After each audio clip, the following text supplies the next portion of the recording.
ప్రపంచంలోకొచ్చిన తర్వాత అందరూ తాగుతున్నారు. ఒకసారి నేను తాగితే ఏమన్నా అయిద్దేమో చూద్దాం. చూద్దాం ఒకసారి తాగితే ఎలా ఉండిద్ది అని చెప్పి నా ఇంటర్ సెకండ్ ఇయర్‌లో స్టార్ట్ చేశాను. స్టార్ట్ చేసిన తర్వాత ఆ గంజాయి మత్తు నేను తాగినంత సేపు మత్తులో బానే ఉండేది. దాని తర్వాత ఆ టైంలో నేనేం చేశానో నాకే తెలీదు. కొద్దిసేపు ఆనందమే. కొంసేపు ఆనందంతో నేను విచ్చలవిడిగా తాగేవాడిని. పొద్దు ఆహ్, కాలేజ్‌కెళ్తున్నా అని చెప్పి ఇంట్లో చెప్పేవాడిని కానీ నేను కాలేజ్‌కెళ్ళేవాడిని కాదు. కాలేజ్‌కెళ్తున్నా అని చెప్పి కాలేజ్‌కెళ్ళకుండా గంజాయి తాగటం స్టార్ట్ చేశాను. అలా పొద్దున్న కాలేజ్ టైం కల్లా కాలేజ్ బ్యాగ్ తలిగించుకొని, క్యారేజ్ మొత్తం తీసుకొని ఎళ్ళేవాడిని. కానీ వేరే ప్రాంతానికెళ్ళి అక్కడ గంజాయి తాగుతా ఉండేవాళ్ళం. మళ్ళీ సాయంత్రం టైం కల్లా కాలేజ్ అయిపోయే టైంకి అలా బ్యాగ్ తలిగించుకొని ఇంటికెళ్ళిపోయేవాడిని. మమ్మీ కాలేజ్‌కెళ్ళావంటే, ఆ కాలేజ్‌కెళ్ళానని చెప్పి చెప్పేవాడిని. అలాంటిది అలా అలా జీవనం కొనసాగిస్తూ ఉండంగానే నేను డిగ్రీ దాకా చదువుకున్నా. డిగ్రీ మధ్యలో ఆపేశాను. నాకు చదువు అవ్వట్లేదు అని చెప్పి, నేనింకా మా అక్క వేరే దాంట్లో జాబ్ చేసేవాళ్ళు. నన్ను కూడా ఇక్కడికి రా, ఇక్కడ జాబ్ చూసాను నీకు అని చెప్పంగానే, చెన్నై అనే ప్రాంతానికి నన్ను జాబ్‌కి తీసుకెళ్ళింది. ఈలోపే నేను ఇక్కడ విజయవాడలో బాగా అలవాటైపోయాగా మత్తుకి. ఆ మత్తంటూ గంజాయితో పాటు డ్రగ్స్ కూడా తీసుకునేవాడిని. డ్రగ్స్ తీసుకొని, కోకేన్ తీసుకొని అన్ని విచ్చలవిడిగా జీవిచ్చేవాడిని. అలాంటిది ఇంట్లో నుంచి పొద్దున పూట నేను 7, 7:30 ఆ ప్రాంతంలో ఎళ్తే మధ్యరాత్రి 3, 4 టైంలో ఇంటికెళ్ళేవాడిని. అప్పటిదాకా టిఫిన్ ఉండేది కాదు, భోజనం ఉండేది కాదు. అసలు ఏది అంటూ నాకు ఏది ఉండేది కాదు. అలాంటిది అంటే నాకు ఇంట్లో దొరకదు గానీ బయట "అరే! టిఫిన్ ఇప్పిస్తావా? అరే! ఏంటి ఏమన్నా ఇప్పిస్తావా?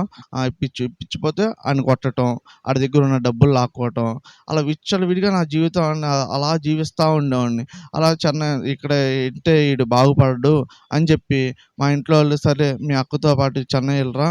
నువ్వు కూడా చెన్నైలో అక్కడ షాప్‌లో జాబ్ చేసుకోరా. నువ్వు మంచి జీవితం ఉండిద్ది. ఎళ్ళిపోరా" అంటే సర్లే అని చెప్పి చెన్నై ఎళ్ళా.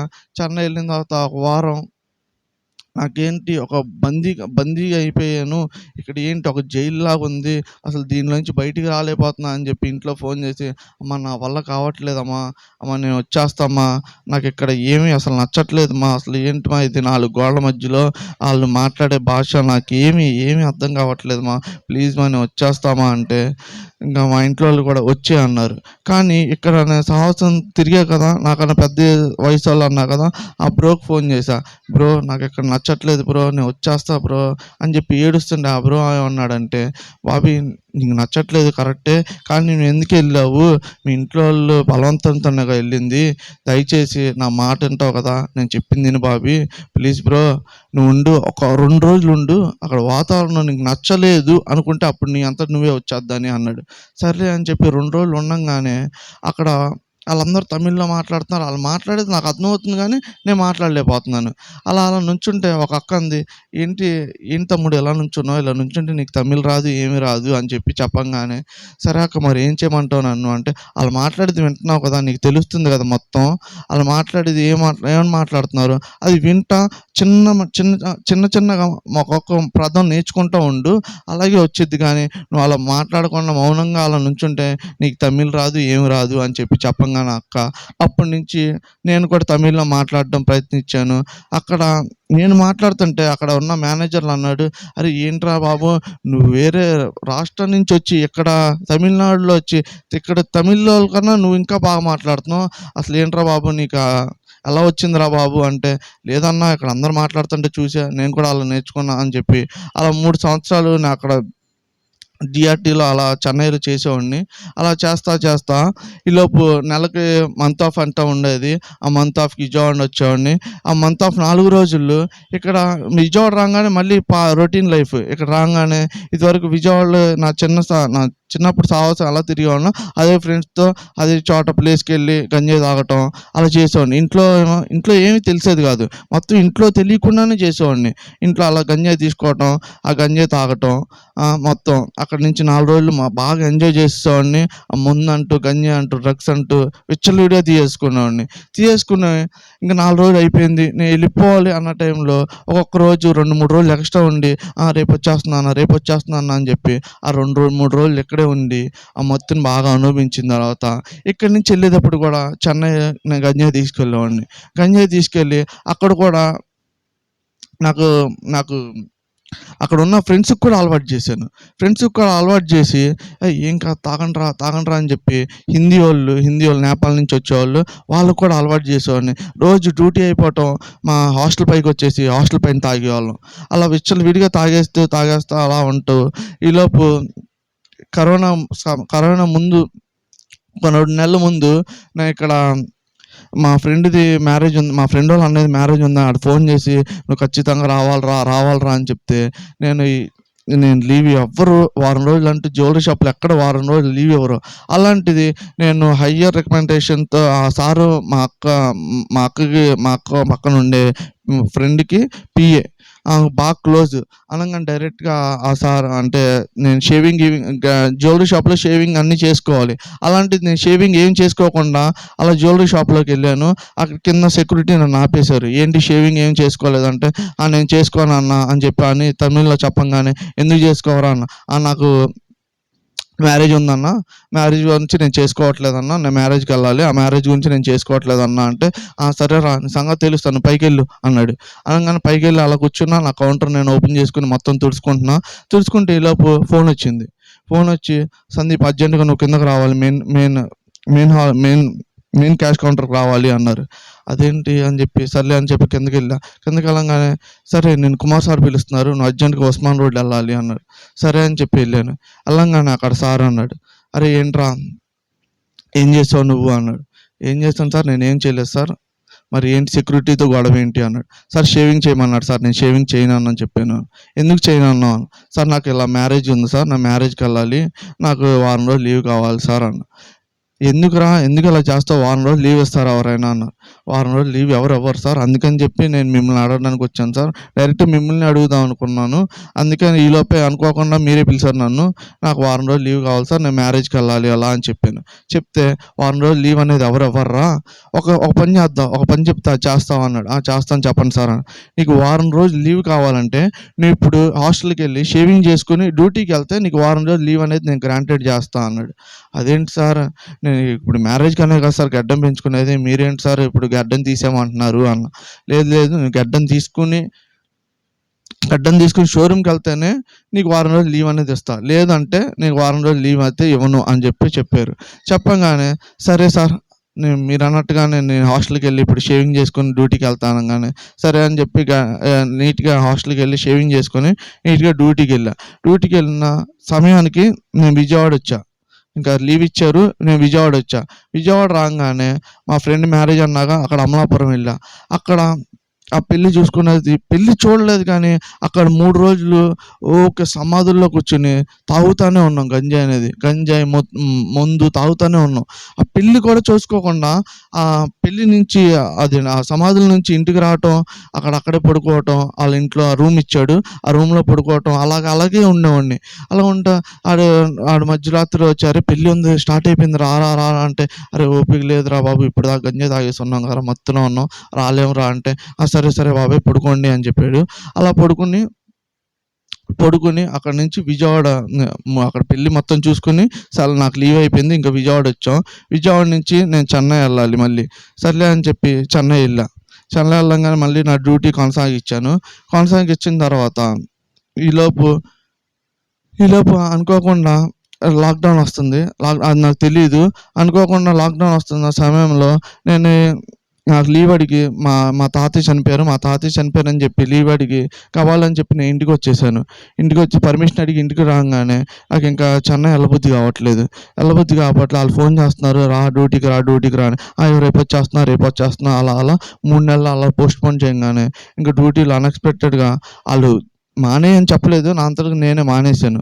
మానేసిన తర్వాత ఇక్కడ ఇక్కడ విజయవాడలో ఉన్నాగా మళ్ళీ నా పాత స్నేహితులు మొత్తం గంజాయి అలా ఏంటి అని చెప్పి మొత్తం అలా తాగుతా మత్తులోనే తిరుగుతా ఉన్నా. అలా గంజాయి ఎక్కడి నుంచి తెస్తున్నారు? ఆ గంజాయి ఎక్కడి నుంచి తెస్తున్నారు? ఆ ప్రాంతానికి కూడా మనం వెళ్దాం అని చెప్పి అరకు ప్రాంతానికి నేను వెళ్ళి ఆ గంజాయిని తీసుకొచ్చి అరకు నుంచి ఇక్కడ విజయవాడ తీసుకొచ్చి మన జొమాటో బ్యాగ్‌లో ఫుడ్ ఎలా డెలివరీ చేస్తారో ఆ ఫుడ్ డెలివరీ చేసే బ్యాగుల్లో ఆ గంజాయి పొట్లాలేసుకొని అలా విజయవాడలో మొత్తాన్ని నాకు తెలిసిన ఫ్రెండ్స్ అందరూ ఫోన్ చేస్తే ఇదిగోరా అని చెప్పి వాళ్ళకి అమ్ముతా అలా తిరుగుతూ ఉండేవాడిని. అలా తిరుగుతూ ఉండే టైంకి ఈలోపు అనుకోకుండా ఒకానొక టైంలో మా నేను ఇంకా అక్కడ గంజాయి అక్కడ దూరం నుంచి తీసుకురావటం, అంతా చెన్నైకి, హైదరాబాద్‌కి మొత్తానికి అలా పంపిస్తూ ఉండేవాడిని. ఇంకా ఎందుకు అంత దూరం నుంచి తీసుకొస్తున్నాం, సడన్‌గా ఎప్పుడన్నా దొరికితే, పోలీసులు దొరికితే అమ్మో! జైలు ఇయన్నీ ఉంటాయి అని చెప్పి భయంతో దూర ప్రాంతానికి వెళ్ళటం మానేశా. మానేసిన తర్వాత ఇంకా ఎవరన్నా తీసుకొస్తే నాకు చెప్పటం, "అన్నా నేను తీసుకొచ్చా అన్నా, నీకు తెలిసిన చాలా మంది ఉన్నారు అన్నా, కొంచెం అమ్మి పెట్టు అన్నా" అంటే అలా అమ్మి పెడుతున్నా. అలాంటి టైంలో మా తమ్ముడు ఒకడు తీసుకొచ్చి, బ్రో నేను ఇలా తీసుకొచ్చాను బ్రో, నువ్వు కొద్దిగా అమ్మి పెట్టాలి అని చెప్పంగానే, సరే నువ్వు ఎక్కడున్నావు అంటే, పలానా ఎన్‌కే పాడు దగ్గర ఓయో రూమ్ తీసుకొని ఉన్నాం, ఓయో రూమ్‌లో ఉన్నాం అని చెప్పంగానే, ఆ ఓయో రూమ్‌కంటూ వెళ్ళటం అనేది జరిగింది. జరిగిన తర్వాత అక్కడికి వెళ్ళిన తర్వాత నేను ఆ ఓయో రూమ్‌కి వెళ్ళే వారం ముందే నేను గంజాయి అనేది ఆపేశాను. ఎందుకంటే బాగా సన్నగా అయిపోతున్నా, దగ్గుతుంటే నాకు బాగా ఒంట్లోంచి వేడి, రక్తం అనేది వస్తుంది. ఏంటి రక్తం వస్తుందని చెప్పి ఆ గంజాయి అనేది ఆ ఓయో రూమ్‌కెళ్ళే వారం ముందే నేను గంజాయి అనేది ఆపేశాను. అక్కడికి వెళ్ళంగానే ఆహ్, బ్రో నాకు అమ్మి పెట్టు బ్రో, నువ్వు అమ్మి పెడతాను, నీకు డబ్బులిస్తాను. నీకు మంచి నువ్వేదైతే నాకు హెల్ప్ చేస్తావో నీకు మంచిగా నేను చూసుకుంటా బ్రో, నీకు కావాల్సినంత నేను ఇస్తాను బ్రో అన్నాడు. అనంగానే నాకు ఏమొద్దునా, నాకు టాబ్లెట్స్ కావాలిరా అన్నా. ఆ టాబ్లెట్స్ నేను ఇస్తా బ్రో, నువ్వు ముందు నువ్వు అమ్మి పెట్టు బ్రో అంటే, సరే అని చెప్పి నాకు తెలిసిన ఫ్రెండ్ అది నా ఫ్రెండ్ అంటే ఫ్రెండ్ కాదు, మీకు అందరికి తెలిసిన వ్యక్తే. బెజవాడ బ్యాడ్ బాయ్ సాయి వాళ్ళ ఫ్రెండ్, ఆ తమ్ముడు, Bezawada bad boy Sai friend తమ్ముడు. ఆ తమ్ముడికి ఫోన్ చేశా.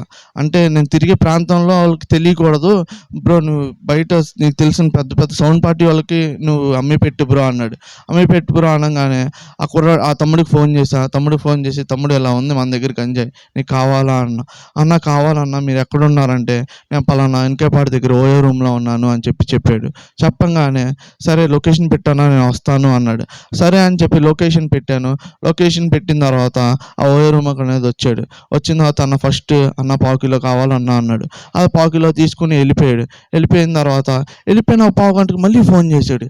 ఇదేంటి తమ్ముడు మళ్ళీ ఫోన్ చేస్తున్నాడు అని చెప్పి ఫోన్ ఎత్తా. ఫోన్ ఎత్తంగానే, బ్రో ఇంకో అరకిలో కావాలి బ్రో అన్నాడు.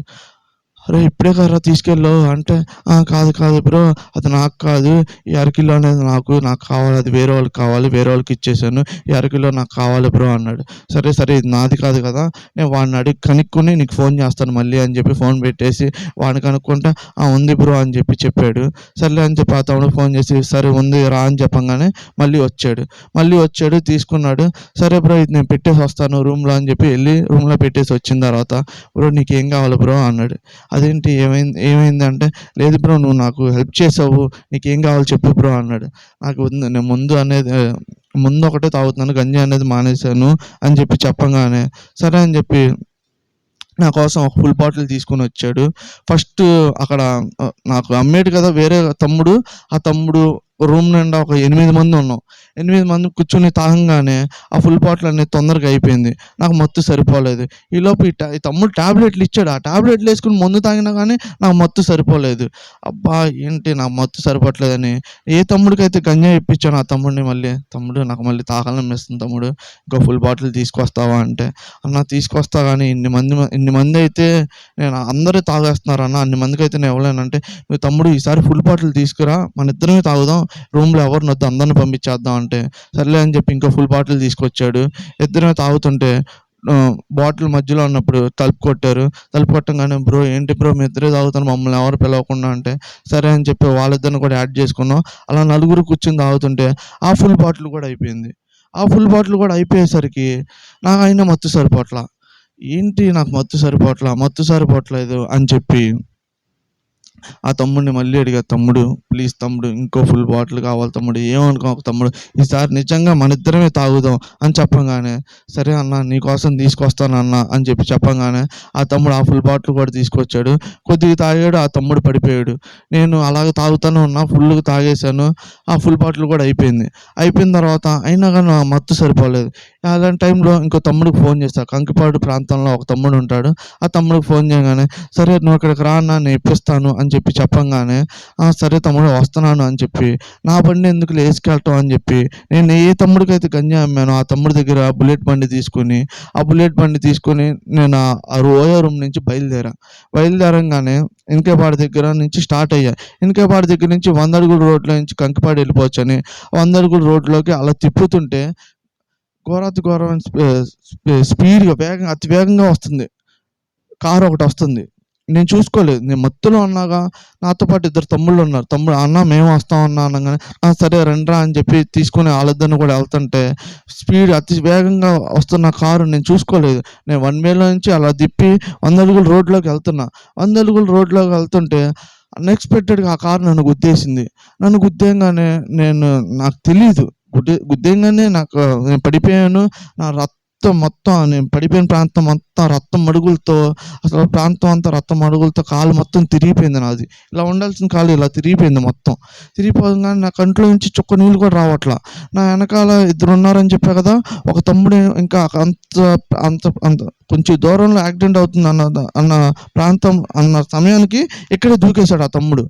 ఇంకో తమ్ముడు నేనే ఉన్నాం. ఆ తమ్ముడికేమో తొంటి దగ్గర చిన్నగా ఇరిగింది. దానికి తమ్ముడు అల్లాడిపోతూ గట్టిగా అరుస్తున్నాడు. కానీ నేను కాలు మొత్తం తిరిగిపోయినా కానీ కంట్లో నుంచి చుక్క నీళ్ళు రావట్లేదు. వాళ్ళకి ఏం అర్థం కావట్లేదు. అక్కడ ఉన్న వాళ్ళకి గబా పోలీసులు ఫోన్ చేయగానే పోలీసులు రాగానే అదేంటి ఎవరైతే తమ్ముడు దూకిస్తాడని చెప్పానో ఆ తమ్ముడి దగ్గరికి వెళ్ళారు. "అరే ఆడేం తాగాడురా" అని చెప్పి అడిగితే, "ఏమో సార్ తెలీదు" అని చెప్పంగానే ఆయన కొద్దిగా గట్టిగా బెదిరించంగానే, "సార్ తెలీదు సార్, అన్నయ్య మట్టి పొద్దున్నుంచి తాగుతానే ఉన్నాడు. ఎంత తాగాడో తెలీదు కానీ పొద్దున్నుంచి తాగుతానే ఉన్నాడు సార్" అని చెప్పంగానే, "అరే ఆడు ఎంత తాగాడురా బాబు, ఎంత తాగినా కానీ తొంటి ఇరిగినోడే చూడు ఎంత పెద్ద అల్లాడిపోతున్నాడో, ఈడి కాలు పూర్తిగా ముక్కలకి ఇరిగిపోయినా కానీ ఈడేంట్రా బాబు కంట్లోంచి చుక్క నీళ్ళు రావట్లేదు, ఈడేంటి ఎలా ఉన్నాడు" అంటే, "ఏమో సార్ తెలీదు కానీ అన్నయ్య అయితే బాగానే తాగాడు సార్, పొద్దున్నుంచి తాగుతానే ఉన్నాడు సార్" అని చెప్పంగానే, సర్లే అని అక్కడి నుంచి ఎమ్మటనే విజయవాడ గవర్నమెంట్ హాస్పిటల్‌లో జాయిన్ చేశారు. జాయిన్ చేయంగానే అక్కడ పోలీసులు మొత్తం నన్ను ఇంటి అడ్రస్, ఫోన్ నెంబర్ అడుగుతున్నారు. అంత మత్తులో ఉన్నా కానీ నేను ఇంటి అడ్రస్, పోలీసులకి మా డ్యాడీ నెంబర్ మొత్తం ఇచ్చాను. ఈలోపు ఆ సమయానికి ఇంట్లోళ్ళు ఫోన్ చేయంగానే మా డ్యాడీ పడుకొని ఉంటారు. ఈలోపు మా అక్క లిఫ్ట్ చేసింది. మా అక్క లిఫ్ట్ చేసి అలా జరిగిందని చెప్పంగానే పోలీసోళ్ళు ఎమ్మటనే మా మమ్మీకి చెప్పంగానే మా మమ్మీ చాలా బాధపడి వాళ్ళిద్దరే గవర్నమెంట్ హాస్పిటల్‌కి రావడానికి మా అక్క బండి తోలటం రాదు. ఇంకా మా అక్కకు తెలిసిన ఫ్రెండ్‌కి కాల్ చేసి అబ్బాయిని పిలిపించుకొని గవర్నమెంట్ హాస్పిటల్‌కి వచ్చారు. ఈలోపు చూస్తే నేను బెడ్ మీద సోయి లేకుండా స్థితిలో పడిపోయి ఉన్నా. కాలు మొత్తం ఇరిగిపోయిందిగా. ఇంట్లో వాళ్ళు ఏడుస్తున్నారు.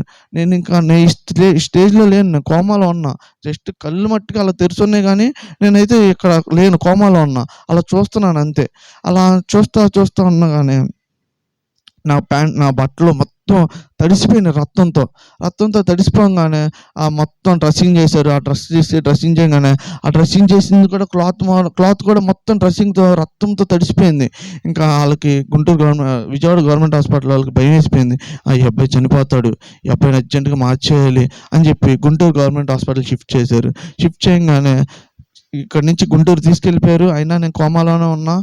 గుంటూరు తీసుకెళ్ళిన తర్వాత రోజుకి నాకు సేమ్ మళ్ళీ ఇక్కడ ఏదైతే ప్రాసెస్ చేశారో సేమ్ అదే మళ్ళీ డ్రెస్సింగ్ కట్ చేసి మళ్ళీ డ్రెస్సింగ్ చేశారు. అప్పుడు తర్వాత రోజుకి నాకు స్పృహ అనేది వచ్చింది. గట్టిగా అరుస్తున్నా, అమ్మా నాకేమైంది అంటే, "అరే ఇలా నువ్వు తాగేసావు, యాక్సిడెంట్ అయ్యింది, నీ కాలు మొత్తం ఇరిగిపోయింది" అని చెప్తే, "అమ్మా నన్ను ఎలాగోలా బతికిచ్చమ్మా ప్లీజ్ అమ్మా, నేను అలాగోలా బతకాలమ్మా ప్లీజ్ అమ్మా, నన్ను బతికిచ్చమ్మా" అంటే, "నువ్వేం కంగారు పడమాక, మన ఇల్లు అమ్మేసైనా కానీ నిన్ను బతికిస్తాను" అని చెప్పి మా అమ్మ చెప్పంగానే సర్లే అని చెప్పి, "ఇక్కడ వద్దు మా గుంటూరు గవర్నమెంట్ హాస్పిటల్లో పట్టించుకోరు, మా గవర్నమెంట్ హాస్పిటల్ సరిగ్గా చూడటమా, ప్రైవేట్ హాస్పిటల్ తీసుకెళ్ళిపోమా" అని చెప్పి మా బాబాయ్కి ఫోన్ చేయి, అర్జెంటుగా నేను బాబాయ్తో మాట్లాడతాను అనగానే బాబాయ్కి ఫోన్ చేసి నాకు ఇస్తే నేను మా బాబాయ్కి చెప్పా, "బాబాయ్ నన్ను ఇక్కడ సరిగ్గా చూడు బాబాయ్, నన్ను తీసుకెళ్ళిపోండి బాబాయ్, విజయవాడ తీసుకెళ్ళిపోండి బాబాయ్, నా విజయవాడలో మంచి హాస్పిటల్లో జాయిన్ చేయండి బాబాయ్" అని చెప్పంగానే, "సరే బాబాయ్ నువ్వేం కంగారు పడమాక, నువ్వు విజయవాడ తీసుకొచ్చి మంచి ప్రైవేట్ హాస్పిటల్లో జాయిన్ చేస్తాను, నీకేం కాదు, నువ్వు కంగారు పడమాక" అనగానే, "సరే బాబాయ్" అని చెప్పంగానే గుంటూరు నుంచి విజయవాడ తీసుకొచ్చి అప్పుడు ఆ అంబులెన్స్‌లో గట్టిగా అరుస్తున్నా. గతుకుల్లో దింపుతుంటే ఆయన నా పెయిన్ తట్టుకోలేక గట్టిగా అరుస్తుంటే, "తమ్ముడు నీకేం కాదు తమ్ముడు, ఏం కాదు తమ్ముడు ఏం కాదు" అని చెప్పి ఆ అన్న చెప్తుంటే, ఇంకా అలా విజయవాడ పుష్ప దగ్గర హాస్పిటల్ తీసుకొచ్చారు. హాస్పిటల్ తీసుకురాగానే ఆయన వెంటిలేషన్ మీద పెట్టి ట్రీట్మెంట్ స్టార్ట్ చేశారు. ట్రీట్మెంట్ స్టార్ట్ చేయడానికి నేను కోమాలో ఉన్నాగా. ఎప్పుడైతే కోమాల నుంచి బయటకు వస్తానో ట్రీట్మెంట్ స్టార్ట్ చేద్దామని చూస్తున్నారు. ఇంక వెంటిలేషన్ మీద పెట్టారు. నేను ఇంక కొద్దిగా బానే మాట్లాడుతున్నా అక్కడ. మా చుట్టాలు ఇంట్లో వాళ్ళొచ్చారు. "అరే! ఏమైంది? ఎలా అయిందంటే" అందరికీ బానే పంచుకున్నాను. ఇలా జరిగింది అని చెప్పి అందరికి బానే చెప్పాను. ఈలోపు "ఏమన్నా తింటావారా?" అని చెప్పి అడగంగానే నేను 3 రోజుల నుంచి నాకు ఫుడ్ లేదుగా. తింటాను అని చెప్పి ఫ్రైడ్ రైస్ అని చెప్పంగానే గబాలని ఎళ్లి ఫ్రైడ్ రైస్ తీసుకొనొచ్చారు. ఆ ఫ్రైడ్ రైస్ తింటా 2 స్పూన్లు తిన్నాను. మూడో స్పూన్ అలా నోట్లో ఉంది. ఉంటూ ఒకేసారి అన్‌కాన్షియస్ అయిపోయి నా నోట్లో ఉన్న ఫ్రైడ్ రైస్ ముద్దనేది డాక్టర్ మీదకి ఊసేసా. ఊసేసంగానే ఇంక ఆళ్ళకి ఏం అర్థం కావట్లేదు. ఏంటి ఇప్పటిదాకా వీడు బానే ఉన్నాడు. ఈలోపే ఏంటి ఇలా క్రిటికల్ పొజిషన్‌కెళ్ళిపోయాడు అని చెప్పి ఆళ్ళెమ్మటనే ఆ వెంటిలేషన్ మాస్క్ తీసి మా ఇంట్లో వాళ్ళకి చెప్పేశారు. ఇక్కడ లేదండి మీ బాబు బతకడు తీసుకెళ్ళిపోండి అన్నాడు. అనంగానే మా ఇంట్లో వాళ్ళు ఏంటండి ఇప్పటిదాకా బానే ఉన్నారని చెప్పారు కదా! మళ్ళీ బతకపోవటం ఏంటి అన్నారు. అనంగానే లేదండి పొజిషన్ చాలా క్రిటికల్‌గా ఉంది. అర్జెంట్‌గా తీసుకెళ్ళిపోండి మీరు అనంగానే అక్కడి నుంచి విజయవాడలో తిప్పని హాస్పిటల్ అంటూ లేదు. దగ్గరగా 12 హాస్పిటల్ తిప్పారు. ఏ హాస్పిటల్ తిప్పినా హాస్పిటల్ ఎంట్రన్స్ గేట్ దగ్గరే ఫైల్ చూస్తున్నారు. అబ్బో! లేదు ఈ అబ్బాయి చనిపోతాడు అని. పెద్ద హాస్పిటల్ ఆయుష్ హాస్పిటల్ అని, రామేష్ హాస్పిటల్ అని పెద్ద హాస్పిటల్ తిప్పినా గానీ ఈ అబ్బాయి చనిపోతాడని చెప్పారు.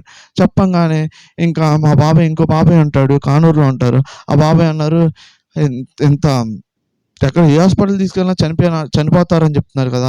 నా మాట ఒక్కసారి ఇనండి. నాకు తెలిసిన హాస్పిటల్ ఉంది. హాస్పిటల్ జాయిన్ చేద్దాం" అని చెప్పంగానే సరే అని చెప్పి మా బాబాయ్ మాట నమ్మి సర్లే అని చెప్పి మా బాబాయ్‌కి తెలిసిన హాస్పిటల్ తీసుకెళ్ళి జాయిన్ చేశారు. అలా జాయిన్ చేయంగానే వాళ్ళు కూడా "చెప్పలేను సార్. చాలా కష్టంగా ఉంది పొజిషను. మేము చెప్పలేము" అని చెప్పి మా ఇంట్లో అందరి దగ్గర సంతకం తీసుకొని జాయిన్ చేసుకున్నారు. జాయిన్ చేసుకున్న తర్వాత 45 రోజులు నేను వెంటిలేషన్ మీద ఉన్నా.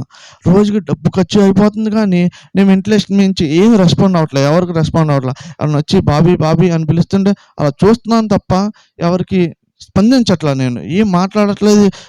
ఏం చేయట్లేదు. ఈలోపు 45 రోజులు వెంటిలేషన్ మీద ఉండేసరికి డాక్టర్‌కి కొద్దిగా జాలనిపించి మా ఇంట్లోని పిలిచాడంట. మా ఇంట్లోని పిలిచి, "అమ్మా మీరు ఈడి గురించి ఇంత ఖర్చు పెడుతున్నారు. ఇదే వెంటిలేషన్ మీరు ఇంట్లో పెట్టుకోవచ్చమ్మా. ఈయన్ని తీసుకెళ్ళిపోండమ్మా. ఎందుకమ్మా ఇంత కష్టపడుతున్నారు ఈడి గురించి. కానీ ఇదంతా వీడి ఇలాంటి పనులు చేసేటప్పుడే మీకు తెలిసుండాలి. వీడి ఏదన్నా ఇంత స్టేజ్‌కొచ్చేది కాదు. మీరెందుకమ్మా ఇలా చేశారంటే, మాకేమన్నా చెప్తాడా అయ్యా? ఇప్పుడే వస్తున్నానని చెప్పి ఇంట్లో నుంచి వెళ్తాడు గానీ, వాడు తిరిగి 3కి రావచ్చు, 4కి రావచ్చు. వాడిష్టం.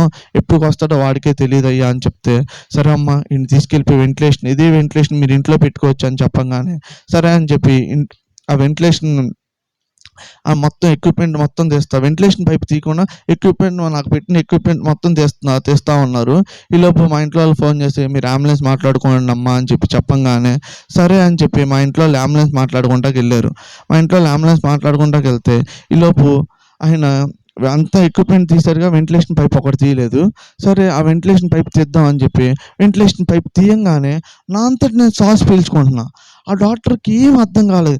ఏంటి ఇప్పటిదాకా ఈడు వెంటిలేషన్ పైప్ మీద ఉన్నవాడు ఈడు శ్వాస పీల్చుకుంటున్నాడు ఏంటి అని చెప్పి ఆ డాక్టర్‌కి మతిపోయింది. ఏంట్రా బాబు ఇప్పటిదాకా 45 రోజులు వెంటిలేషన్ మీద ఉండి ఈడు ఏం రెస్పాండ్ అవ్వనోడు ఈడు వెంటిలేషన్ పైప్ తీస్తే ఈడు శ్వాస పీల్చుకుంటున్నాడు ఏంటి అని చెప్పి ఆ డాక్టర్‌కి ఏం అర్థం కాక మా ఇంట్లో వాళ్ళకి ఫోన్ చేస్తుంటే ఎవ్వరు ఫోన్ ఎత్తట్లా. ఆయన దగ్గర ఉన్న అన్ని నంబర్లు చేశాడు. ఎవ్వరు ఫోన్ ఎత్తట్లా. ఈలోపు డాక్టర్ గబగబా కిందకి దిగి గబగబా వచ్చి, "ఏంటమ్మా ఫోన్ చేస్తుంటే ఫోన్ ఎత్తరు" అంటే, "లేదు సార్ అంబులెన్స్ పిలుస్తున్నాం సార్. అంబులెన్స్ వస్తుంది సార్" అని చెప్పారు. "అంబులెన్స్ వస్తాం కాదమ్మా మీరు అర్జెంట్ పైకి రండి" అని చెప్పి పైకి తీసుకెళ్ళి చెప్పారు. "అమ్మా మీరు ఏ దేవుడినైతే ఆరాధిస్తారో ఆయన సర్వశక్తిమంతుడమ్మా. ఆ దేవుడు ఈ భూమి మీద ఈడికి ఇంకా నూకలుంచేసాడు. తిరిగి లోకానికి పంపించేసాడమ్మా. ఆ దేవుడు మీరు ఎంతమందితో అయితే ప్రార్థన చేపించారో నేను చూస్తా ఉన్నా కదమ్మా. ఆ దేవుడు సర్వశక్తిమంతుడు. ఈడు భూమి మీద ఇంకా నూకలుంచాడమ్మా. ఈడిని నేను బతికిస్తానమ్మా ఇప్పుడు" అని చెప్పి ఆ ఫైల్ మీద ఆయన కూడా సంతకం చేసి అప్పుడు ట్రీట్మెంట్ అనేది స్టార్ట్ చేశాడు. వారం రోజుల్లో సర్జరీ చేశారు. పెద్ద రాడ్‌లేశారు నాకు. అలా ఆ రాడ్‌లు 2 సంవత్సరాలు ఉంచాలని చెప్పారు. అలా ఇంక అయిపోయింది. డిశ్చార్జ్ చేశారు. డిశ్చార్జ్ చేసిన సమయానికి నా నోట్లో నుంచి మాట రావట్లా అమ్మ అని. ఒక పిచ్చోడు ప్రవర్తిస్తాడే పిచ్చిగా అరుపులు అలా పిచ్చి పిచ్చిగా అరుస్తుంటే హాస్పిటల్‌లో అందరూ నన్నే చూస్తున్నారు. ఏంటి ఇలాగ అరుస్తున్నాడు ఈడు? ఏమైంది ఈడికి? అని చెప్పి అందరూ చూస్తుంటే ఇంకా డాక్టర్ చెప్పంగానే, "అమ్మా అంత పెద్ద యాక్సిడెంట్ కదమ్మా! ఇప్పుడే కదా వచ్చింది. ఈడు ఇంటికెళ్ళిన తర్వాత ఈడికి మాటలొస్తాయమ్మా" అని చెప్పి చెప్పంగానే, "సరే ఖచ్చితంగా వస్తాయి" అంటే, "ఖచ్చితంగా వస్తాయమ్మా. మీ దేవుడు మామూలు దేవుడు కాదు, సర్వశక్తిమంతుడు కదా! ఈడు ఇంత ఇంత స్టేజ్ నుంచి ఇక్కడి దాకా తీసుకొచ్చాడు. ఇది కూడా మీ దేవుడికి అసాధ్యం కాదు. ఖచ్చితంగా ఈ మాటలు కూడా దేవుడే తెప్పించగలడమ్మా. మా చేతిలో అయితే ఏం లేదమ్మా" అని చెప్పి ఆ డాక్టర్ చేతులెత్తేసాడు. సర్లే అని చెప్పి అక్కడి నుంచి ఇంటికి తీసుకొచ్చారు. ఇంటికి తీసుకొస్తే ఇంట్లోకి తీసుకెళ్ళడానికి ఇంటి గేట్ దగ్గర మా బాబాయ్ ఉన్నాడు. నేను గట్టిగా అరుస్తున్నా. పిచ్చోడిలాగా అరుస్తున్నా. నాకు కొద్దిగా లైట్‌గా నొప్పుంది. ఆ నొప్పికి నేను పిచ్చోడిలాగా అరుస్తున్నా.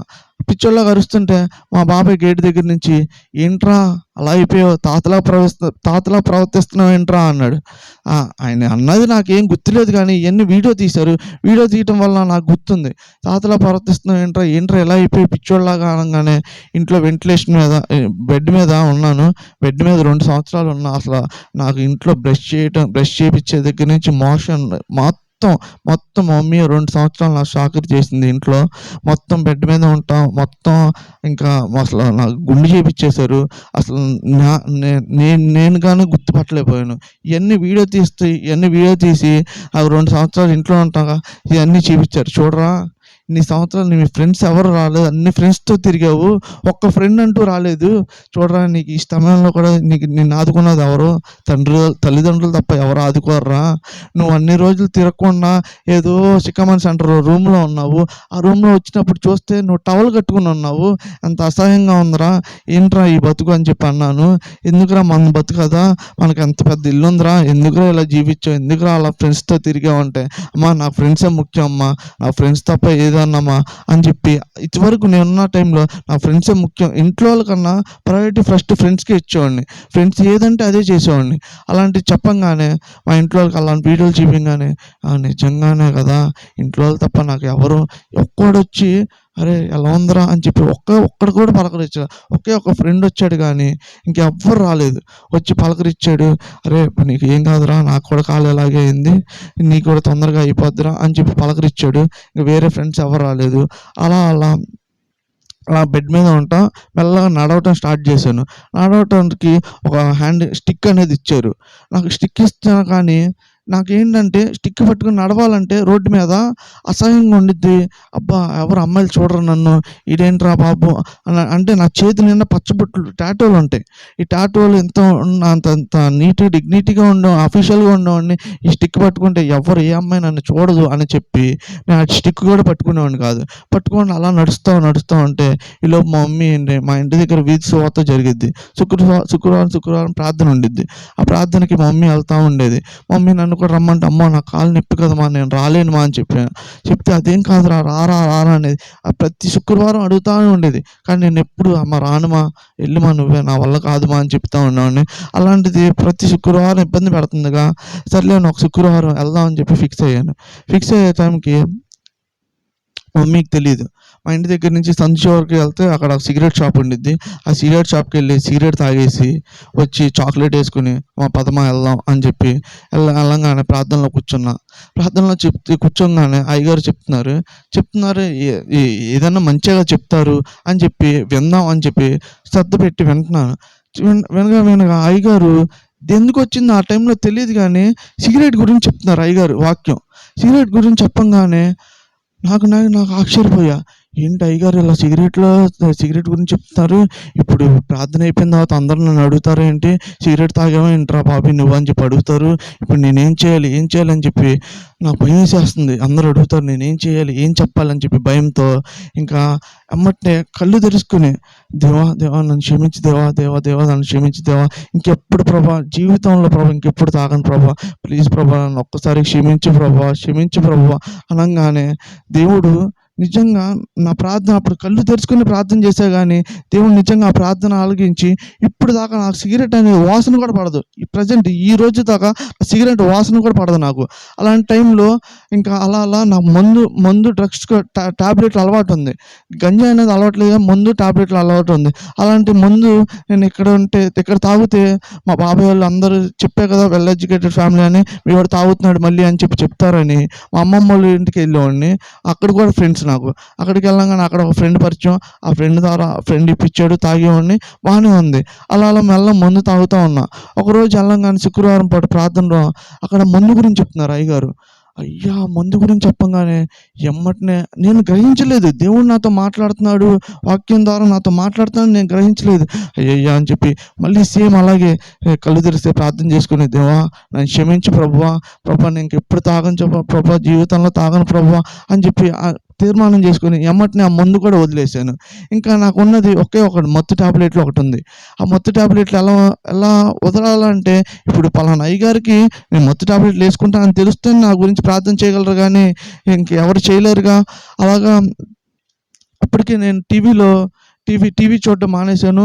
ఇంకా ఇంట్లో స్పోర్ట్స్ ఛానల్ చూస్తూ ఉన్నాను. యూట్యూబ్ ఛానల్‌లో స్పోర్ట్స్ ఛానల్ చూస్తుంటే యూట్యూబ్ ఛానల్ చూడంగానే ఈలోపు బెజవాడ బ్యాడ్ బాయ్ సాయి అని చెప్పి టెస్టిమోనీ కనబడింది. ఈడిదేంటి అని చెప్పి చూడంగానే వాడు ఒక పోలీసుల దగ్గర నిజాలు ఎలా ఒప్పుకుంటాడో, ఆ సాక్ష్యంలో నిజాలు అలా ఒప్పుకోంగానే మా ఇంట్లో మా అక్క, మా మమ్మీ అంటున్నారు, చూడరా ఆడెవడో చూడరా, నీ బతుకు కూడా ఆడిలాగే ఉంది, చూడు నువ్వు కూడా అలాగే చేసావు కదా ఆడిలాగే. అంటే నేను అన్నాను, ఆడెవడో కదమ్మా మా ఫ్రెండే అమ్మా అంటే మా ఇంట్లో వాళ్ళు ఎవరు నమ్మట్లేదు. అబ్బచ్చా అంటున్నారు. సరే అని చెప్పి ఎమ్మటనే నా దగ్గర ఫోన్ నెంబర్ ఉంది, ఎమ్మటనే ఫోన్ చేయగానే ఆ ఫోన్ ఎత్తలేదు. ఒకసారే చేశాను, ఎక్కువసార్లు చేస్తే గంజాయి గురించి చేస్తున్నాడేమో అని ఒకసారే చేశాను. సర్లే అని ఎత్తపోయేసరికి అది రోజు ఆదివారం ఎత్తపోయేసరికి నేను కూడా ఇంక అవ్వాలని రెడీ అయిపోయి నేను చర్చికి వెళ్ళిపోయాను. వచ్చిన తర్వాత మళ్ళీ క్రికెట్ మ్యాచ్ చూస్తా మళ్ళీ ఫోన్ చేశాను, మళ్ళీ లిఫ్ట్ చేయలేదు. ఇలా చూస్తూ ఉండంగానే ఆ పావుగంటకి ఫోన్ వచ్చింది. ఫోన్ వచ్చిన తర్వాత ప్రైజ్ లార్డ్ బ్రదర్ అనగానే ప్రైజ్ లార్డ్ రా చెప్పరా అన్నాడు. అదేంట్రా నా ఫ్రెండే కదా అని చెప్పి నేను గట్టిగా అడిగేశాను. అదేంట్రా నేను నిన్ను రా నేను బ్రదర్ అంటే నువ్వు నన్ను రా అంటున్నావు అంటే, ఏం బైబిల్లో అలా ఏం లేదురా, నేను ఇదివరకు ఎలా పిలిచావని అలాగే పిలిచాను, నేను అదే బూతులు కారణంగా అదని చెప్పి నేను పిలవలేదు కదరా, బైబిల్లో అలా లేదు, నువ్వు నన్ను ఇదివరకు ఎలా పిలిచాడు నేను అలాగే ఫ్రెండ్లీగా రా అని చెప్పి పిలిచారా అని చెప్పి చెప్పంగానే, అవునారా నువ్వు ఎలా చెప్పావు సాక్ష్యం నేను కూడా చెప్పాలరా అని చెప్పి చెప్పంగానే, అరే కాదురా నీ గురించి చాలామందిని అడిగాను రా, నువ్వు చచ్చిపోయావని చెప్పి చెప్పారా, ఎవరు నీ గురించి సరిగ్గా ఎవరు నీ గురించి సమాధానం చెప్పలేదురా అంటే, 99% అదే స్టేజ్ నుంచి వచ్చారా బయటకు వచ్చారా అంటే, వాడు అన్నాడు, నేను ఇక్కడ కబేలా చర్చిలో సాక్ష్యం ఉందిరా, సాక్ష్యం పంచుకొని నేను వస్తానురా మీ ఇంటి దగ్గరికి అన్నాడు. సరే ఓకే, ఏ టైంలో వస్తా అంటే 9:30, 10 ఆ టైంలో వస్తారా మీ ఇంటికి అన్నాడు. అనుకోకుండా ఉన్నట్టుండి 5కి ఫోన్ చేశాడు. ఏంటి 5కి ఫోన్ చేస్తున్నాడని చెప్పి ఎత్తాను. ఎత్తంగానే, అరే దేవుడు బయలుపరుస్తున్నాడు రా మీ ఇంటికి వెళ్ళమని అన్నాడు. దేవుడు బయలుపరచడం ఏంటి మా ఇంటికి అంటే నాకేం అర్థం కాలేదు, సరిగ్గా చెప్పరా అన్న. ఆ సాక్ష్యం క్యాన్సిల్ అయిపోయిందిరా నాకు, దేవుడు బయలుపరుస్తున్నాడు, నేను మీ ఇంటికి వస్తున్నారా అన్నాడు. ఎంతసేపులో వస్తారా అంటే, నీకు తెలుసు కదా నా దగ్గర బండి ఉండదని, నాకు గంట పట్టిద్దిరా రావడానికి అన్నాడు. అదేంట్రా అన్న అంటే, నీ దగ్గర రావడానికి గంట పట్టిద్దిరా, బండి ఉండదు కదా, ఎవరినొకరిని క్యాచ్ చేసుకుని బండి తీసుకొని రావాలి, గంట పట్టిద్దిరా అన్నాడు. సరేరా నీకు ఒక మాట చెప్పనా అన్న. చెప్పరా అన్నాడు. ఏమనుకోనంటే, నా కాలు ఇలా ఉన్నా కానీ మీ ఇంటి దగ్గరే కదరా గవర్నమెంట్ హాస్పిటల్, ఆ గవర్నమెంట్ హాస్పిటల్ దగ్గరికి నేను వెళ్ళి మత్తు టాబ్లెట్ల కోసం మా ఫ్రెండ్ ఒకడు ఉంటే, నీకు కూడా తెలుసు ఆ ఫ్రెండ్, ఆడి దగ్గరికి వెళ్ళి మత్తు టాబ్లెట్లు తెచ్చుకున్నవాడిని నేను, ఇలాంటి సేవకుని నేను ఎక్కించుకొస్తున్నాడంటే నాకు ఎందుకురా, నాకేం కాదురా, నేను ధైర్యంగా వస్తారా అంటే, మీ ఇంట్లో వాళ్ళు పంపిస్తారా అన్నాడు.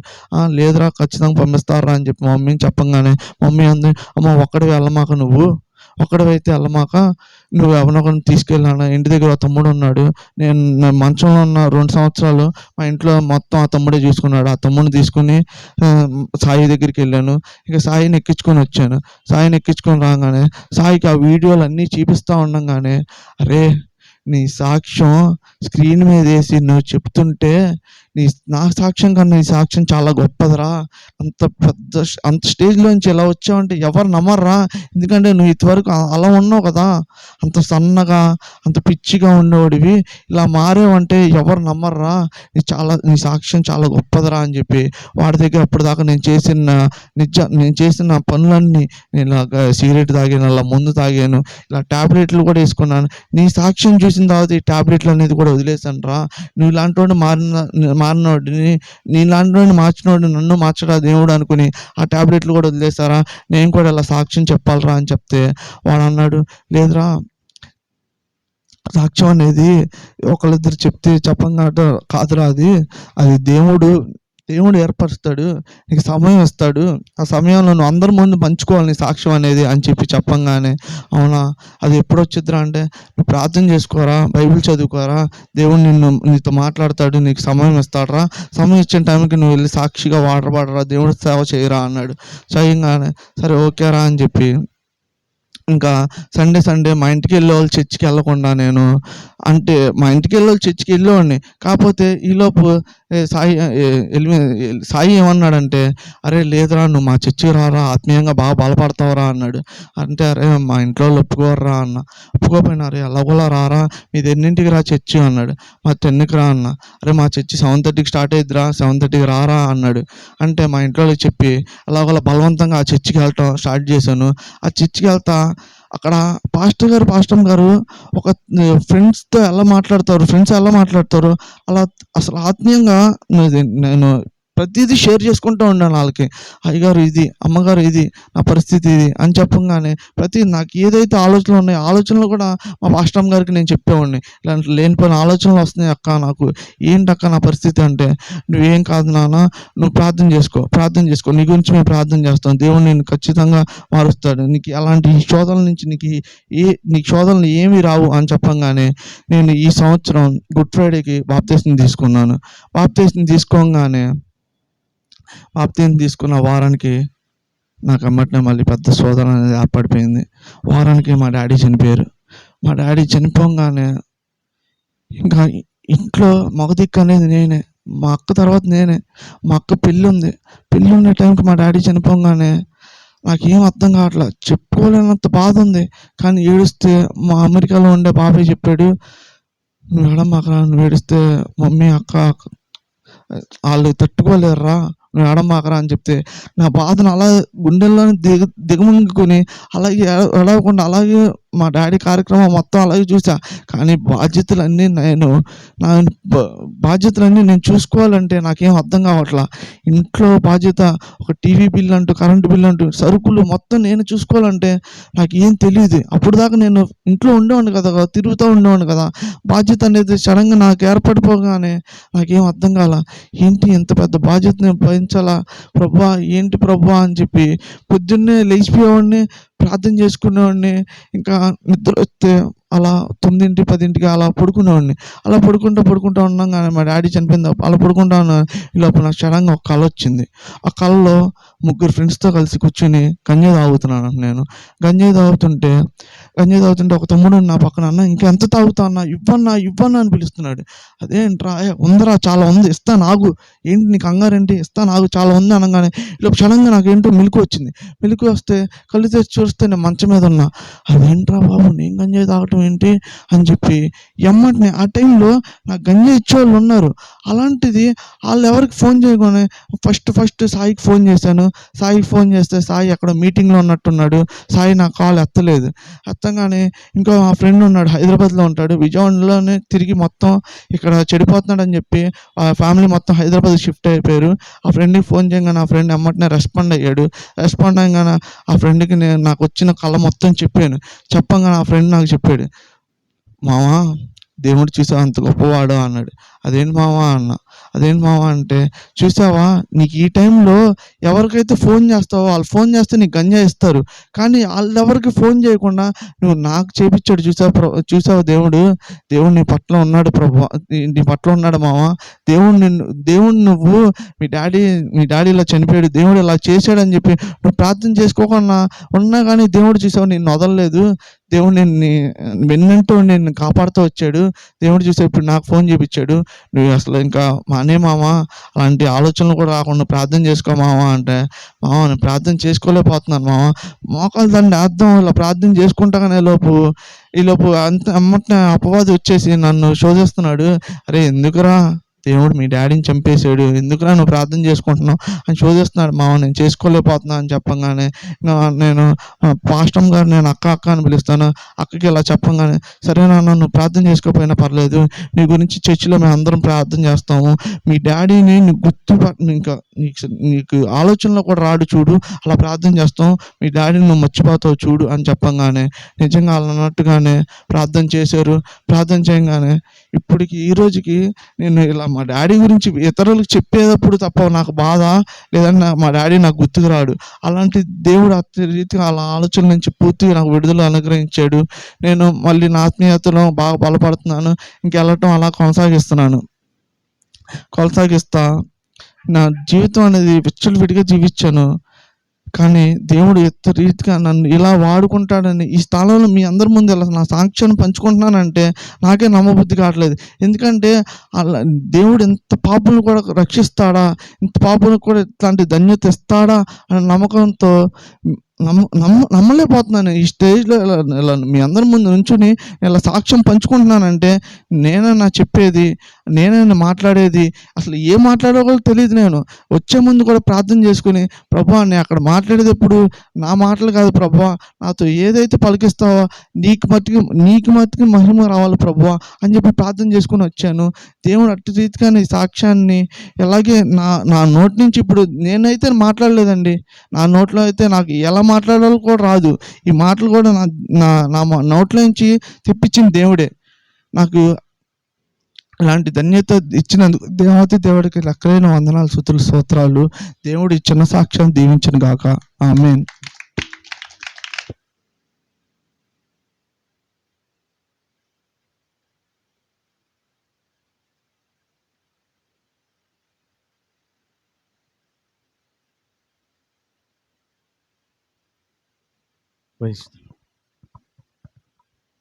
చాలా సంతోషం. చక్కటి సాక్ష్యాన్ని పంచుకున్నటువంటి తమ్ముడు బాబాయ్కి ప్రత్యేకమైన వందనాలు.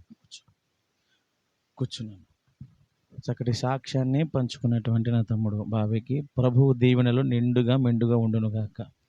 ఆమేన్. బైబిల్. పాపాల ఊబిలో పడి ఉన్న నన్ను నీ చేతితో అయ్యా భయ పాపాల ఊబిలో పడి ఉన్న నన్ను నీ ప్రేమతో నన్ను లేపావయ్యా. ఏ తోడు లేని నాకు నా తోడుగా నా అండగా నీవు నిలిచావయ్యా. ఏ తోడు లేని నాకు నా తోడుగా నా అండగా నీవు నిలిచావయ్యా. యేసయ్యా యేసయ్యా యేసయ్యా యేసయ్యా యేసయ్యా యేసయ్యా యేసయ్యా యేసయ్యా. దేవునికి మహిమ కలుగును గాక. చాలా సంతోషం దేవుని బిడ్డలారా. ఏ స్థితి నుంచి, ఏ పరిస్థితి నుంచి ప్రభువు కాచి కాపాడి లేవనెత్తి తీసుకుని వచ్చాడనేది మీరు కాస్తంత ఇబ్బంది అవంతరం ఏర్పడినప్పటికీ కూడా చాలా స్పష్టంగా చూడగలిగారు. నేనేమంటానంటే, నాకు తమ్ముడి యొక్క సాక్ష్యంలో నన్ను బాగా నా హృదయాన్ని అత్తుకున్నటువంటి అంశం ఏమిటంటే, ఏదైతే తను బెడ్ మీద, ఏదైతే హాస్పిటల్ బెడ్ మీద ఇంటికి వచ్చిన తర్వాత కూడా 2 సంవత్సరాలు ఏ రీతిగా అయితే మంచం మీద పడి ఉన్నాడో, ఏదైతే లేవలేని స్థితి, ఏదైతే నడవలేని స్థితి, నేను చెప్పాను మీ అందరికీ. తమ్ముడు మానసికంగా వికలాంగుడిగా మారినటువంటి పరిస్థితిలో నుంచి ప్రభువు మరలా ఒక బలమైనటువంటి సాక్షిగా తీసుకొచ్చి మన మధ్యలో నిలవబెట్టాడు. నిజంగా ఇంత గొప్ప దేవుడు చేసినటువంటి కార్యాన్ని బట్టి సమస్త మహిమ, ఘనత, ప్రభావములు నా దేవదేవునికే చెల్లునుగాక. ఆమేన్. నేను కొద్ది నిమిషాలు కొన్ని మాటలు మీతో నేను చెబుతాను. దేవుని బిడ్డలారా, జాగ్రత్తగా నా మాటల మీద మనసు పెట్టండి. ఎందుకంటే ఈరోజు ప్రత్యేకమైనటువంటి సమయంలో మీరు ఒక చక్కటి సాక్ష్యాన్ని విన్నారు. ఒకప్పుడు గంజాయి తాగాడు, ఒకప్పుడు మద్యం తాగాడు, ఒకప్పుడు కొకైన్ తాగాడు, ఒకప్పుడు టాబ్లెట్లు వేసాడు. అంతేకాదు, ఎక్కడైతే గంజాయి తోటలు ఉంటాయో అక్కడికి పోయి అవన్నీ కొని తీసుకొచ్చి మరలా ఇక్కడ వాటిని అమ్మడం. ఈరోజు నేను చెబుతున్నాను, ఈ ప్రాంతంలో కొందరు వ్యక్తుల జీవితం కూడా ఇట్లనే ఉంది. కొందరు దేవుడు మాటలు వింటున్నారు. ఇక్కడ మీ కుటుంబాల్లో కూడా నాకు తెలుసు, మన ప్రాంతంలో కూడా ఇలాంటి బిడ్డలు ఉన్నారు. నాకంటే చిన్నవారు చాలా చిన్న వయసు వారిది. కొందరు తల్లులు ఈ మాటలు వింటున్నారని నేను ఆశపడుతూ ఉన్నాను. ఎందుకంటే నా ప్రాంతం గురించి నాకు తెలుసు. నేను ఎప్పుడు కూడా మొహమాట పడకుండా మాట్లాడతాను. ఎందుకంటే ఈరోజు కుటుంబంలో ఉన్నటువంటి పరిస్థితి, మొన్న మధ్య నేను ఇన్స్టాగ్రామ్లో ఒక రీల్ చూస్తూ ఉంటే ఒకడు తల తెక్క పట్టేసి వాడికి పిచ్చెక్కి వైపు ఇలా అంటున్నాడు. ఈ మధ్య చాలామంది ఇది ఒక కొత్త ట్రెండ్ క్రియేట్ చేశారు. గంజ తాగారంటారు, మందు తాగానంటారు, టాబ్లెట్లు వేశానంటారు. ఆ తర్వాత మారిపోయి పాస్టర్లు అయిపోతున్నారే. ఇప్పుడు మన మతంలో ఉండి మారొచ్చు కదా, ఇప్పుడు క్రైస్తవంలోకే వెళ్ళి మారాలా అని చెప్పి వీళ్ళందరూ కూడా అమ్ముడిపోయారు. వేరే దేశాలకి వారు మతాన్ని మార్చుకున్నారు. అది ఇది అని చెప్పి నోటికి ఇష్టం వచ్చినట్లుగా వాగుతున్నాడు ఆ తమ్ముడు. నేను అంటాను, ఓకే మార్పు అనేది నువ్వు అనుకున్నంత ఈజీ అయితే సరే, నీ మతంలో ఉన్నప్పుడు మరి నీ దేవుడు ఎందుకని మార్చలేకపోయాడు? ఇక్కడ మతాల సమస్య కాదు, కానీ నమ్ముకున్నటువంటి దేవుని యొక్క సమస్య. ఒకనాడు మేము ఇదే రీతిగా మా జీవితాలను నాశనం చేసుకొని తిరుగుతూ ఉన్నప్పుడు మా తల్లిదండ్రులు, మా కుటుంబ సభ్యులు మొక్కులు లేవు. ఏ గుళ్ళకి తిరిగారో, ఎన్ని మొక్కుబడులు మొక్కారో, ఎందరు దేవుళ్ళ పాదాలు పట్టుకున్నారు మా తల్లిదండ్రులు. మాకు తెలుసు. మా కొరకు మా కుటుంబ సభ్యులు ఎన్నో పూజలు చేశారు, ఎన్నో గుడులకు పోయారు, ఎన్నెన్నో ఎందరో దేవీ దేవతలను నమ్ముకుని నా కొడుకుని, నా బిడ్డని మార్చయ్యని బ్రతిలాడారు. అయితే ఎవరి వల్ల కానిది కేవలం యేసు ఒక్కడి వల్ల మాత్రమే జరిగినది.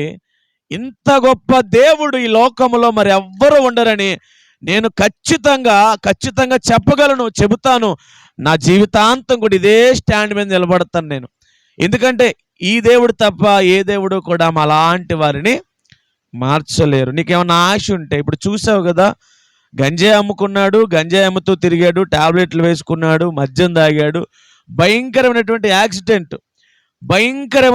యాక్సిడెంట్లో తన కాలంతా కూడా ఇలా తిరిగిపోయింది. దేవుని బిడ్డలారా, తన కాలు ఇలా తిరిగిపోయి దేవుని బిడ్డలారా, తను నడవలేనటువంటి స్థితి, మానసిక వికలాంగుడిగా మారినటువంటి పరిస్థితి దేవుడు ఎక్కడి దాకా తీసుకొచ్చాడు. ఈరోజు నీకు ఆశ ఉంటే రా దేవుని దగ్గరికి. నా దేవుడు నీ జీవితాన్ని కూడా మారుస్తాడు. నీ కుటుంబంలో నీ పిల్లలు కూడా ఇట్లనే ఉన్నారా? నీ పిల్లలు కూడా త్రాగుబోతులుగా, నీ పిల్లలు కూడా ఇలా వ్యసనపరులుగా, మాట వినకుండా చేతికి అందొచ్చినటువంటి కొడుకు, లేదా నీ భర్త నీ కుటుంబంలో యజమానుడైనా కుమారుడైనా మగపిల్లలుగా చెడిపోయినటువంటి అనుభవాల్లో ఉన్నారా? ఇంతమంది, ఇంత గొప్ప సాక్ష్య సమూహము మీ ఎదుట మేఘము వలె ఆవరించి ఉంది. యేసు దేవుడు చేసినటువంటి కార్యాలు ఇవి. ఇంత గొప్ప సాక్ష్య సమూహము మీ ఎదుట, మీ కళ్ళ ఎదుట సజీవ సాక్ష్యాలుగా కనపడుతూ ఉన్నాయి. ఇంతకన్నా ఆధారం, ఇంతకన్నా మరొకటి ఎక్కడైనా నీకు దొరుకుతుందంటే నేను నీకు అవకాశం ఇస్తున్నాను. ఎన్నోసార్లు చెప్పాను, ఈ కాలనీలో నిలబడి నీకు నిజంగా ఓకే, నా దేవుడి మీద నీకు అంత ఇంట్రెస్ట్ అనిపించట్లేదు కదా, ఒక 6 నెలలు కాదు, 6 సంవత్సరాలు తిరుగు. 6 సంవత్సరాలు తిరుగు. అగ్రిమెంట్ రాద్దా? నేను సవాల్ చేసి చెబుతా. నా బైబిల్ పట్టుకొని సవాల్ చేసి చెబుతా. నీ జీవితాన్ని మార్చేది నా యేసయ్య ఒక్కడే. నువ్వు ఎక్కడికి పో నువ్వు, నేను నీకు పత్రం రాసి ఇచ్చిస్తా. నా దేవుడు తప్ప ఈ లోకంలో మానవుణ్ణి మార్చగల దేవుడు ఎవ్వరు లేరు. ఎందుకంటే ఆయన మన సృష్టికర్త.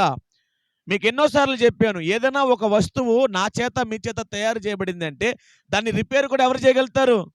తయారు చేసిన వ్యక్తే రిపేర్ చేయగలుగుతాడు. అలాగే ఈ భూమి మీద మానవుణ్ణి సృష్టించినటువంటి ఆ దేవదేవుడే మానవుణ్ణి బాగు చేయగలడు. కాబట్టి నేను చెప్పే మాట మీ మనసులో దాచిపెట్టుకుంటారని. ఇప్పటికైనా సరే ఈ దేవుని గొప్పతనాన్ని అర్థం చేసుకొని, నేను ఎందుకు చెబుతున్నాను, నా కోసం కాదు, సిలువలో దేవుడు పలికిన మాట మీకోసం, మీ పిల్లల కోసం, మీ కుటుంబం కోసం. ఈరోజు నా కోసం రావద్దు, నీ కోసం, నీ కుటుంబం కోసం రా, నీ పిల్లల కోసం రా. నీ భర్త పాడైపోతున్నాడు, నీ కుటుంబం నాశనం అయిపోతా ఉంది, అనగారిపోయినటువంటి జీవితాలు, డబ్బు వృధాగా పోతా ఉంది, ఆరోగ్యాలు పాడైపోతా ఉన్నాయి. నీకేదన్నా ఆలోచన కలిగితే మారాలి, మా బ్రతుకులు మేము మార్చబడాలి అని నీకు ఆశ కలిగితే అవకాశం ఇస్తున్నాడు నా దేవుడు. రా, నా యొద్దకు రా, ప్రభువే పిలుస్తున్నాడు. నేను నీకు ఒక మంచి జీవితాన్ని ఇస్తాను, నేను నీకు ఒక మంచి జీవితాన్ని ఇస్తాను. ఈ దేవుడు ప్రేమామయుడు. దేవుని బిడ్డలారా, తప్పక సహాయం చేయిస్తాడు. ఈరోజు నా మాటలు ముగించే ఇస్తాను. నేను ప్రార్థన చేసి మిమ్మల్ని ఇళ్ళకి పంపిస్తాను. ఈరోజు ఆలోచించండి యేసు వద్దకు వచ్చి. ఎందుకంటే సాతానుడు నిన్ను రానివ్వడు. నేను చాలామందిని చూశాను, పిల్లలు ఒక పక్క, భర్త ఒక పక్క, ఎంత దారుణమైన పరిస్థితుల్లో ఉన్నప్పటికీ ఇంటికి ఇల్లాలు దీపం. నేను ఎన్నోసార్లు చెప్పాను, ఆ ఇంటి ఆడపిల్ల వెలగాలి అని. ఇంటిలో ఉన్నటువంటి ఇల్లాలు గనక నిలబడితే, ఆ ఆడపిల్ల బలముగా నిలబడితే, నిజంగా ఈరోజు ఈ స్థితి, ఈ స్థాయి నాకు వచ్చిందంటే నేను కొన్ని వందల సార్లు చెప్పాను, మళ్ళీ చెబుతున్నాను. నేను వివాహం చేసుకున్నటువంటి సమయానికి నా భార్య వయసు 19 సంవత్సరాలు. 19 సంవత్సరాలు ఒక యవ్వనస్తురాల్ని నేను వివాహం చేసుకున్న ఇంటికి తీసుకుపోయాను. ఏ రోజైతే నన్ను పెళ్లి చేసుకున్న ఇంటికి వచ్చిందో ఆ రోజు నుంచి కూడా నేను మారేంత వరకు భయంకరమైనటువంటి చిత్రహింసలు తనం చేశాను. నేను మొన్న మీటింగ్లో కూడా చెప్పాను, మేము వీధుల్లో బాగానే ఉంటాం, ఇళ్ళకపోతేనే సైకోలుగా మారుతాం. మేము వీధుల్లో నవ్వుతూనే ఉంటాం, సంతోషంగా అందరికి కనబడుతూనే ఉంటాం. కానీ ఇళ్ళకు పోయిన తర్వాత మేము భయంకరమైనటువంటి మూర్ఖులుగా తయారవుతాం. నా భార్య 19 సంవత్సరాల వయస్సులో తను నమ్ముకున్నటువంటి దేవుణ్ణి గట్టిగా పట్టుకొని, హత్తుకొని, ఈ బైబిల్ ఆధారం చేసుకొని, మా ఇంట్లో అందరూ అన్యులే, మా అమ్మ కానీ, నేను కానీ, మా తమ్ముడు కానీ, మా కుటుంబ సభ్యులందరూ మేము తిరుపతిలో నడుచుకుని పోయినటువంటి వ్యక్తులు, మేము పూర్తిగా అన్యులం. నా భార్య ఒక్కటే దేవుణ్ణి నమ్ముకున్న అమ్మాయి, చిన్న పిల్ల, 19 సంవత్సరాలు. ఎలా మార్చిందో తెలుసా? ఈ సైకోని ప్రార్థనతో మార్చింది. ఎందుకో తెలుసా? ఎల్లకాలం అదే బ్రతుకైపోతే ఆ కుటుంబాలు నాశనం అయిపోతాయి. నా భర్త మారాలి, నా భర్త మారితే నేను బాగుంటాను, నా కుటుంబం బాగుంటుంది, పుట్టబోయే బిడ్డలు బాగుంటారు, కుటుంబ యజమానుడే పాడైపోతే కుటుంబం కూడా పాడైపోతుందని నడుము కట్టి, మోకరించి, కన్నీరు గార్చి, నిజ దేవుడకు యేసు పాదాలు పట్టుకుని ప్రార్థన చేయడం ప్రారంభిస్తే, అదే చెబుతున్నాను, ఇంటి ఇల్లాలు నిలబడితే ఆ ఇంటి ఇల్లాలు ప్రార్థన దేవుడు వింటాడు.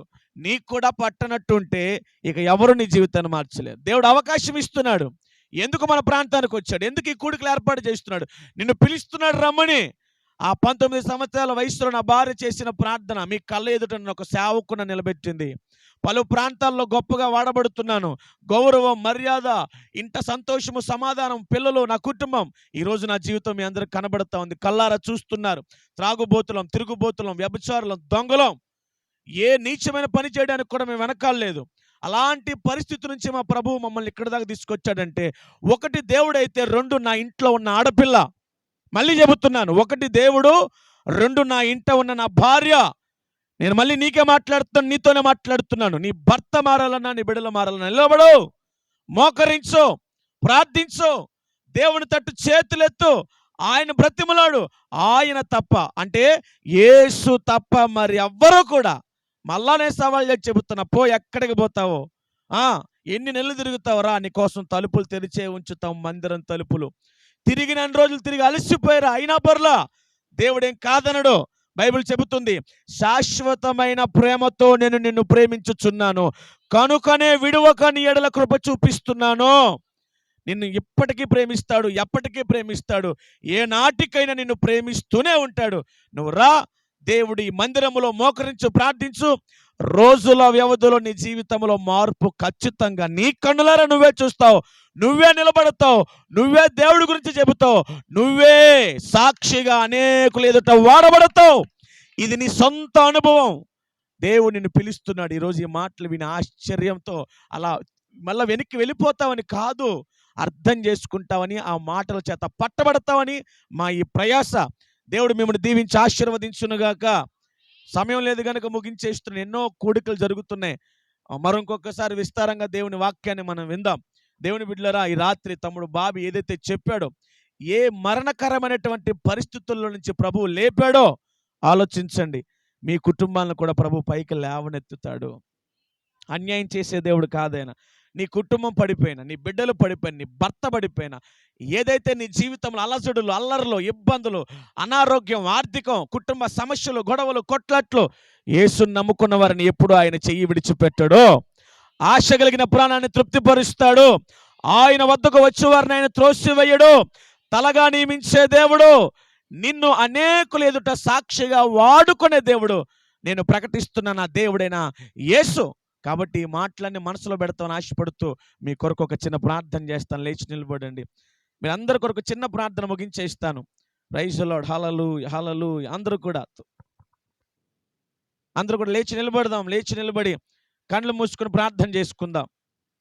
అందరూ కూడా కళ్ళు మూసుకోండి. దేవుని యొక్క ఈ మాటల మీద మీరు మనస్సు పెట్టి ప్రార్థన చేస్తానని ఆశపడుతున్నాను. అందరూ కూడా ప్రార్థన చేద్దాం.